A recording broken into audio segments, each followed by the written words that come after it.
O Jacques Wagner não vai comentar as declarações do Nestor Cerveró, porque não conhece a íntegra do depoimento e que ele está à disposição das autoridades. Olá, Gabriel pessoal. afirmou que nunca fez a transferência de parte das atividades financeiras da Petrobras para Salvador 8h58. custos da estatal. Ele Não. também disse que há uma confusão entre o local das operações financeiras e a sede da Era pra Petrobras falar, em eu Salvador, descobri, que fica mas... em outro prédio, inaugurado em 2011, quando já não estava mais. Oi, pessoal.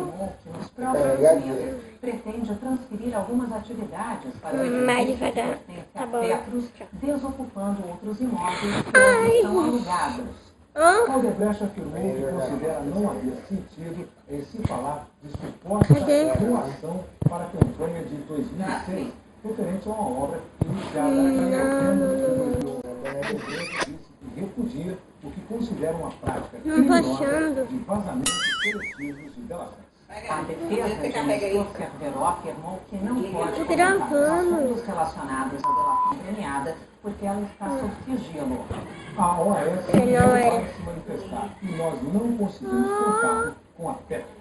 O presidente da Câmara, Eduardo Cunha, vai do postar PMDB, acusou o ministro José Eduardo Cardoso de vazar seletivamente informações contra o deputado protegidas por você não vai sigilo postar isso. e pediu Não a abertura vai, de um não vai, inquérito não para vai, investigar o caso. José Eduardo Cardoso disse que estranhou o pedido, já que ontem ele próprio determinou a abertura de inquérito para investigar os vazamentos.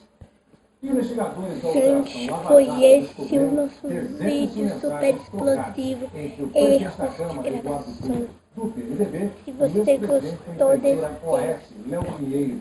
Elas pedem favores, Deixa o seu gostei. eleitorais e Se até quiser, eu mando beijo.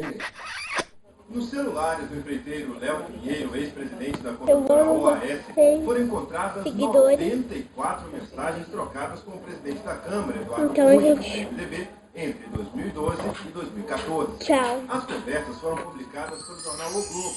A TV Globo também teve acesso ao relatório